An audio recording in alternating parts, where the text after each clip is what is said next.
Baik, Assalamualaikum warahmatullahi wabarakatuh. Perkenalkan, nama saya Muhammad Danang Syafi'i, Pendidikan Bahasa Arab semester 4. Di sini saya akan menerangkan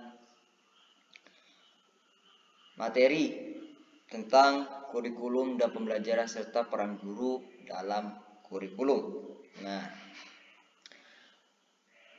sebelum kita lanjut kepada materi kita, mari kita berdoa terlebih dahulu menurut keyakinan dan kepercayaan masing-masing. Doa mulai.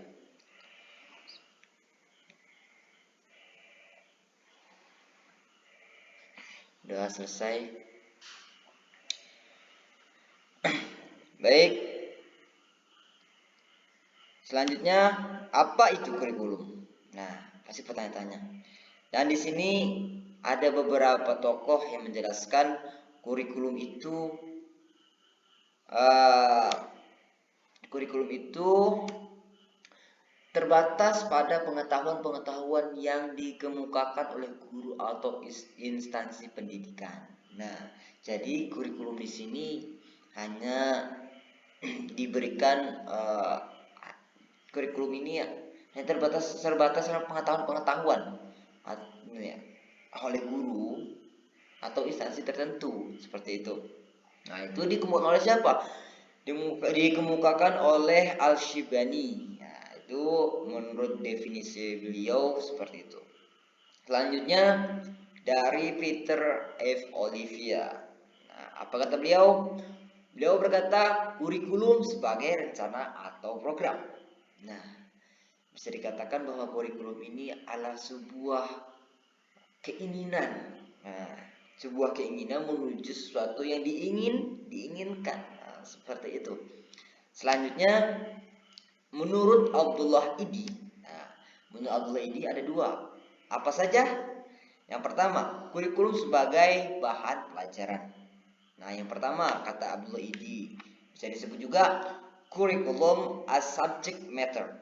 Nah, itu yang pertama. Terus yang kedua apa? Yang kedua itu kurikulum sebagai pengalaman. Bisa disebut kurikulum as experience. Seperti itu. Jadi kata Abdullah Idi, kurikulum hanya sebagai pelajaran.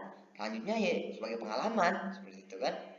Itu kata Abdullah Idi. Selanjutnya,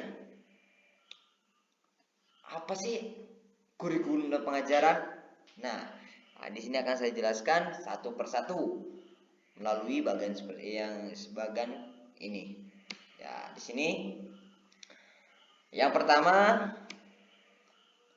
model dualistik atau bisa disebut dengan the dualistic model. Ada apa saja? Ya, ada kurikulum, terus ada pembelajaran. Nah, ini model yang pertama. Yang kedua, itu ada model berkaitan. Nah, biasa disebut dengan the interlocking model. Selanjutnya, ya seperti itu. Gambarannya yaitu mereka berkaitan, jadi tidak bisa dipisahkan. Nah, itu. Selanjutnya ada yang namanya dengan model konsentris. Nah, biasanya bisa disebut juga dengan the contrasting model. Apa itu? Kurikulum, pembelajaran, dan pembelajaran kurikulum. Yang terakhir nih. Oke, apa itu model siklus? Nah, bisa disebut dengan the cyclical model. Seperti apa? Nah, seperti itu dia. Oke, selanjutnya kita bahas satu persatu. Yang pertama, model dualistis atau bisa disebut dengan the dualistic model. Pada model ini kurikulum dan pembelajarannya terpisah. Nah, keduanya tidak bertemu, membuat kurikulum mengabaikan para pengajar, demikian juga para pengajar mengabaikan program kurikulum. Nah, jadi pengajar ini bisa dikatakan dia acuh kepada kurikulum. Supaya apa? Supaya proses pembelajarannya mungkin berubah tanpa saling mempengaruhi satu sama lain secara signifikan. Nah, seperti itu. Bisa dikatakan seperti itu. Karena apa? Karena ketika kita melakukan pembelajaran, kita tanpa menggunakan kurikulum. Jadi kita tidak terpaku kepada kurikulum seperti itu. Nah, walaupun seperti itu ada kelebihan dan kekurangannya. Apa kelebihannya? Nih, kelebihannya itu model ini adalah dengan adanya pemisahan pada model dualistik ini. Nah, itu kan judulnya dualistik. Jadi kembali pada judul, kenapa terpisah gitu kan? Kenapa terpisah? Karena dapat lebih luasa dikembangkan sesuai dengan kebutuhan di lapangan. Jadi ketika guru pengajar menyampaikan materi tanpa adanya kurikulum, kemungkinan besar dia akan lebih leluasa menyampaikan sebuah materi, mau baik di lapangan maupun di luar lapangan, gitu. Jadi lebih jelasnya pembelajaran tidak kaku karena bisa digerakkan tanpa harus mengacu pada kurikulum. Nah, seperti itu. Selanjutnya, yang kedua, model berkaitan. Bisa juga disebut dengan the interlocking model. Apa itu the interlocking model? Oke. Dalam model ini, kurikulum dan pengajaran dianggap sebagai suatu sistem yang keduanya memiliki hubungan. Jadi bisa disebut dengan tidak bisa dipisahkan. Aku tanpamu bagaikan apalah itu pokoknya. Jadi seperti itu. Jadi kurikulum berkaitan model ini itu contohnya berkaitan dia tidak bisa dipisahkan. Nah, seperti itu. Kurikulum dan pengajaran maupun sebaliknya, mengajarkan dan kurikulum menjadi dua hal yang berkaitan antara satu dengan yang lain sehingga keduanya memiliki hubungan. Jadi hubungannya itu ya sangat kuat.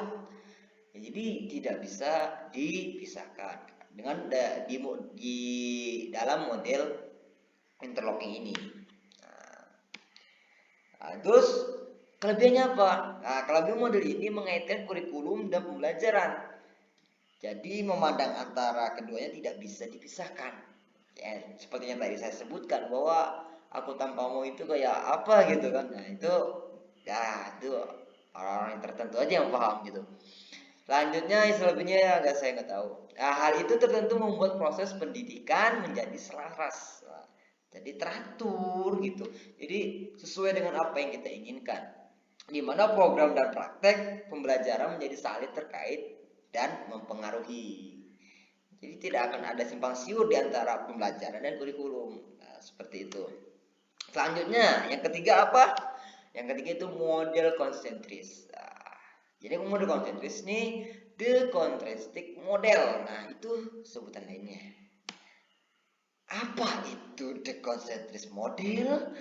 Nah, pada model ini kurikulum dan pembelajaran memiliki hubungan dengan kemungkinan kurikulum sebagai dari pengajaran atau pengajaran sebagai dari kurikulum. Jadi kurikulum jadi pengajaran atau pengajaran jadi kurikulum. Jadi semuanya itu saling melengkapi. Nah, di sini ada ketergantungan satu dengan yang lain. Jadi kayaknya kekuranganmu itu akan saya tutupi dengan kelebihanku atau kelebihanmu akan kututupi dengan kekuranganku. Oh tidak, itu bahasa yang sangat-sangat etik sekali gitu. Nggak etik sekali. Itu bukan untuk jangan bahas itu.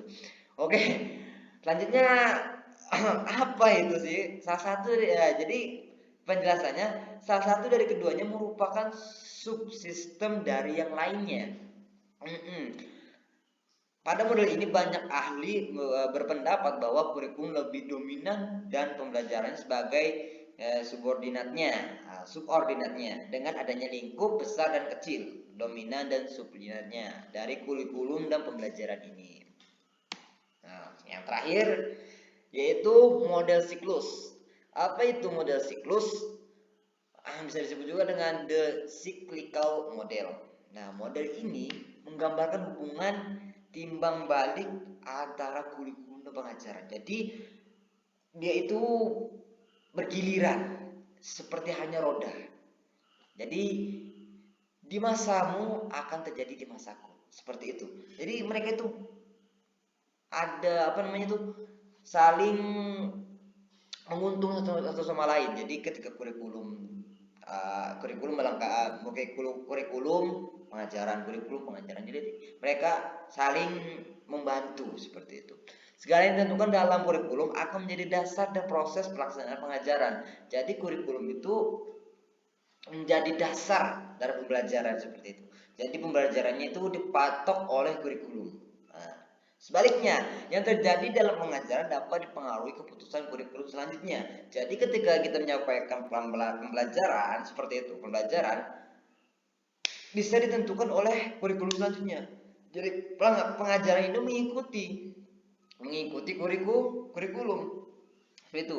Dalam model ini hubungan keduanya sangat erat, meski kedudukannya terpisah. Yang berarti dalam analisis juga terpisah. Walaupun terpisah, tapi mereka hubungan sangat erat. Antara kamu di sana dan aku di sini, tapi kita mempunyai satu firasat yang sama, seperti itu. Seperti itu. Jadi emang kurikulum model siklus ini mereka sangat erat walaupun tidak saling berkaitan, tapi saling membutuhkan, seperti itu. Mungkin hanya itu dari saya. Kesempatan kali ini saya akan menjelaskan tentang peran guru dalam kurikulum. Yang pertama yaitu implementer. Guru berperan untuk mengaplikasikan kurikulum yang sudah ada. Dalam melaksanakan perannya, guru menerima berbagai kebijakan perumus kurikulum. Dalam fase ini, peran guru dalam pengembangan kurikulum sebatas menjalankan kurikulum yang sudah ada.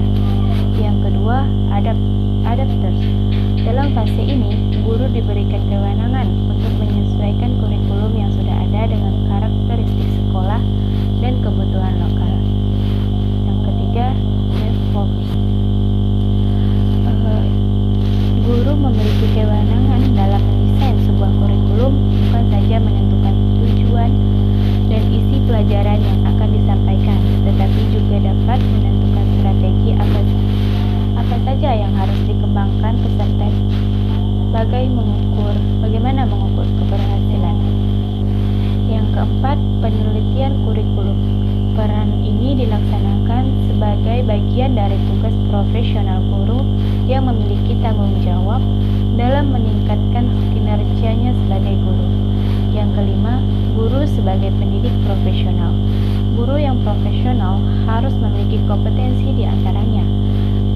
Yang pertama, kompetensi pedagogik, yaitu kemampuan mengelola pembelajaran peserta didik yang meliputi pemahaman peserta didik, pengembangan potensi yang dimiliki peserta didik, perencanaan, pelaksanaan pembelajaran, serta pengevaluasian hasil belajar. Yang kedua, kompetensi kepribadian, yaitu kemampuan personal yang mencerminkan kepribadian yang bermental sehat dan stabil, dewasa, arif, berwibawa, kreatif, sopan santun, disiplin, jujur, rapi, serta memiliki uswatun hasanah.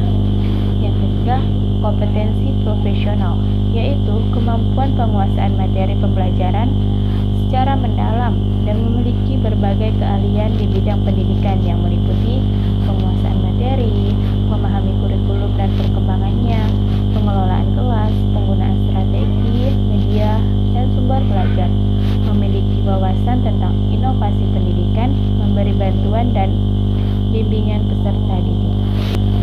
Dan yang keempat yaitu kompetensi sosial, yaitu kemampuan guru untuk berkomunikasi dan berinteraksi